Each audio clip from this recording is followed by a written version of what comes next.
ನಮಸ್ಕಾರ ಸ್ನೇಹಿತರೆ. ಸ್ಯಾಂಡಲ್ವುಡ್ನಲ್ಲಿ ಈಗ ಒಂದು ಬೆಂಕಿ ಹಚ್ಚಿದ ಸುದ್ದಿ. ಅದೇನೆಂದರೆ ಧ್ರುವ ಸರ್ಜಾ ಹಾಗೂ ಜೋಗಿ ಪ್ರೇಮ್ ಕಾಂಬಿನೇಷನ್ನ KD ಸಿನಿಮಾ. ಈ ಸಿನಿಮಾ 3 ವರ್ಷಗಳಿಂದ ಕೆಲಸ ನಡೆಯುತ್ತಲೇ ಇತ್ತು. ಅಭಿಮಾನಿಗಳು ದಿನವೂ ಯಾವಾಗ ಅಪ್ಡೇಟ್ ಬರುತ್ತದೆ ಅಂತ ಕಾಯ್ತಾಯಿದ್ರು. ಇಷ್ಟೊಂದು ಸಮಯ ಕಾದ ನಂತರ ಅಭಿಮಾನಿಗೆ ಈಗ ಬಂದಿರೋ ಸುದ್ದಿ ಏನೆಂದರೆ ಸಿನಿಮಾ ಕ್ಷೇತ್ರವನ್ನೇ ಬೆಚ್ಚಿ ಬೀಳಿಸಿದೆ. ಆ್ಯಕ್ಷನ್ ಪ್ರಿನ್ಸ್ ಧ್ರುವ ಸರ್ಜಾ ಜೊತೆ ಕಿಚ್ಚ ಸುದೀಪ್ ಕೂಡ ಸೆಟ್ನಲ್ಲಿ ಕಾಣಿಸಿಕೊಂಡಿದ್ದಾರೆ. ಇದು ವದಂತಿ ಅಲ್ಲ, ನಿಜ. ಮೊದಲು ಈ ವಿಷಯ ಕೇಳಿದಾಗ ಕೆಲವರು ಅದು ಫೇಕ್ ನ್ಯೂಸ್ ಅಂತ ನಂಬಲಿಲ್ಲ. ಆದರೆ ಈಗ ಸೆಟ್ನಿಂದಲೇ ಬಂದ ಫೋಟೋಗಳು ಈ ಮಾತಿಗೆ ಸೀಲ್ ಹೊಡೆದಿವೆ. ಸುದ್ದಿ ಹೊರಬಂದ ಕೂಡಲೇ ಅಭಿಮಾನಿಗಳ ಹೃದಯದ ತಾಳವೇ ಬದಲಾಗಿದೆ. ಒಂದು ಕಡೆ ಧ್ರುವ ಸರ್ಜಾ ಅವರ ಮಾಸ್ ಎಂಟ್ರಿ, ಇನ್ನೊಂದು ಕಡೆ ಜೋಗಿ ಪ್ರೇಮ್ ಅವರ ಭರ್ಜರಿ ಡೈರೆಕ್ಷನ್. ಇದರಲ್ಲಿ ಸುದೀಪ್ ಅವರ ಎಂಟ್ರಿ ಅಂದರೆ ಸಿನಿಮಾಗೆ ಹೈಪ್ ಡಬಲ್ ಆಗೋದಲ್ಲ, ಟ್ರಿಬಲ್ ಆಗಿದೆ. ಅಭಿಮಾನಿಗಳು ಈಗಲೇ ಹೇಳ್ತಿದ್ದಾರೆ KD ಸಿನಿಮಾ ನಮ್ಮ ಕನ್ನಡದ KGF ಲೆವೆಲ್ನ ಬಿಗ್ ಬಜೆಟ್ ಮೂವಿ ಆಗಲಿದೆ ಅಂತ. ಪ್ರೇಮ್, ಧ್ರುವನ ಶಕ್ತಿ, ಸುದೀಪ್ ಅವರ ಪ್ರೆಸೆನ್ಸ್, ಸಿನಿಮಾ ಸಂಪೂರ್ಣ ಅಬ್ಬರ ಆಗೋದು ಖಚಿತ. 3 ವರ್ಷಗಳಿಂದ ಕಾದಿರೋ ಅಭಿಮಾನಿಗಳಿಗೆ ಇದು ಒಮ್ಮೆಲೆ ಸಂತೋಷ, ನಿರೀಕ್ಷೆ, ಹೈಪ್ ಆಲ್ ಮಿಕ್ಸ್ ಮಾಡಿದ ಮಿಕ್ಸ್ ಮಸಾಲಾ ಸುದ್ದಿ. ಇದರ ಬೆನ್ನಲ್ಲೇ ಇನ್ನೊಂದು ಹಾಟ್ ಅಪ್ಡೇಟ್ ಬಂದಿದೆ. ನಮ್ಮ ಸ್ಯಾಂಡಲ್ವುಡ್ನ ಗೋಲ್ಡನ್ ಕ್ವೀನ್ ಅಂತ ಕರೆಯಲ್ಪಡುವ ನಟಿ ಅಮೂಲ್ಯ ಬರೋಬ್ಬರಿ 8 ವರ್ಷಗಳ ಬಳಿಕ ಮತ್ತೆ ಸಿನಿರಂಗ ಪ್ರವೇಶಿಸಿದ್ದಾರೆ. ಹೌದು, ಶ್ರಾವಣಿ ಸುಬ್ರಹ್ಮಣ್ಯ ಸಿನಿಮಾದಲ್ಲಿ ಗೋಲ್ಡನ್ ಸ್ಟಾರ್ ಗಣೇಶ್ ಜೊತೆ ನೀಡಿದ ಅವರ ಪರ್ಫಾರ್ಮೆನ್ಸ್ ಇಂದಿಗೂ ಅಭಿಮಾನಿಗಳ ಹೃದಯದಲ್ಲಿ ನೆನಪಿದೆ. ಆ ಸಿನಿಮಾ ಬ್ಲಾಕ್ ಬಸ್ಟರ್ ಆಗಿತ್ತು. ಆಮೇಲೆ ಅವರು ಪರ್ಸನಲ್ ಲೈಫ್ನಲ್ಲಿ ಬ್ಯುಸಿಯಾಗಿದ್ದು ಸಿನಿರಂಗದಿಂದ ಸ್ವಲ್ಪ ದೂರ ಆಗಿದ್ದರು. ಆದರೆ ಈಗ ಅವರು ಪೀಕಾಬೂ ಎಂಬ ಸಿನಿಮಾದಲ್ಲಿ ಮರಳಿ ಬಂದಿದ್ದಾರೆ.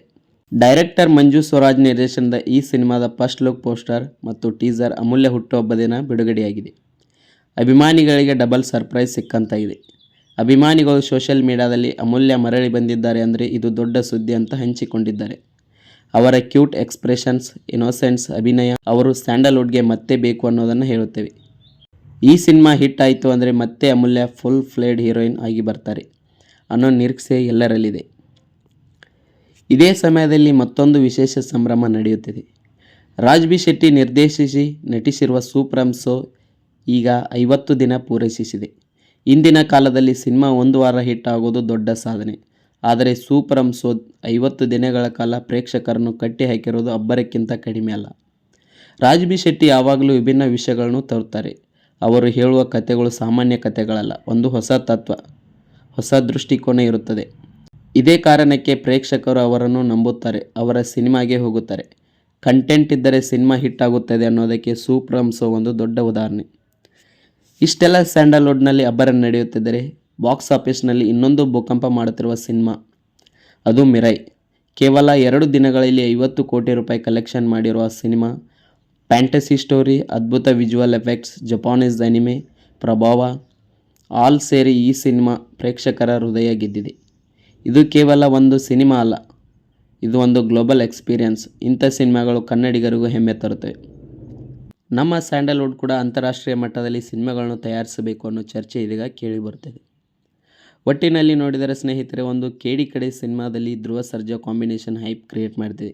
ಇನ್ನೊಂದು ಕಡೆ ಅಮೂಲ್ಯ ಅವರ ಅದ್ಭುತ ಕಮ್ಬ್ಯಾಕ್ ಅಭಿಮಾನಿಗಳ ಹೃದಯದಲ್ಲಿ ಹೊಸ ನಿರೀಕ್ಷೆ ಹುಟ್ಟಿಸುತ್ತಿದೆ. ರಾಜ್ ಬಿ ಶೆಟ್ಟಿ ಅವರ ಸೂಪರ್ ಶೋ ಸಿನಿಮಾ 50 ದಿನ ಪೂರೈಸಿ ಕಂಟೆಂಟ್ ಸಿನಿಮಾ ಕೂಡ ದೊಡ್ಡದಾಗಿ ನಿಲ್ಲಬಹುದು ಅನ್ನೋದನ್ನು ಸಾಬೀತು ಮಾಡಿದೆ. ಮತ್ತು ಮಿರೈ ಸಿನಿಮಾ ಗ್ಲೋಬಲ್ ಲೆವೆಲ್ನಲ್ಲಿ ಬಾಕ್ಸ್ ಆಫೀಸ್ ಅಬ್ಬರ ತೋರಿಸುತ್ತಿದೆ. ಹೀಗಾಗಿ ಇಂದಿನ ಅಪ್ಡೇಟ್ಗಳು ಸ್ಯಾಂಡಲ್ವುಡ್ ಪ್ರೇಕ್ಷಕರಿಗೆ ಹಬ್ಬದ ಸಂಭ್ರಮದಂತಿದೆ. ನಿಮಗೆ ಯಾವ ಸುದ್ದಿ ಹೆಚ್ಚು ಎಕ್ಸೈಟ್ ಮಾಡಿತು? KD ಸಿನಿಮಾದ ಸುದೀಪ್ ಎಂಟ್ರಿಯೇ, ಅಮೂಲ್ಯ ಅವರ ಕಮ್ಬ್ಯಾಕ್, ಅಥವಾ ಸೂಪರ್ ಶೋ 50 ದಿನ ಸಂಭ್ರಮ, ಇಲ್ಲ ಅಂದರೆ ಮಿರೈ ಚಿತ್ರದ ಅಬ್ಬರವೇ? ಕಾಮೆಂಟ್ ಸೆಕ್ಷನ್ನಲ್ಲಿ ಹೇಳಿ. ವಿಡಿಯೋ ಇಷ್ಟ ಆದರೆ ಲೈಕ್ ಮಾಡಿ, ಶೇರ್ ಮಾಡಿ, ನಮ್ಮ ಚಾನಲ್ಗೆ ಸಬ್ಸ್ಕ್ರೈಬ್ ಮಾಡಿ. ಇನ್ನೂ ಹೆಚ್ಚಿನ ಹಾಟ್ ಅಪ್ಡೇಟ್ಗಳೊಂದಿಗೆ ಮತ್ತೆ ನಿಮ್ಮನ್ನು ಭೇಟಿ ಮಾಡ್ತೀವಿ.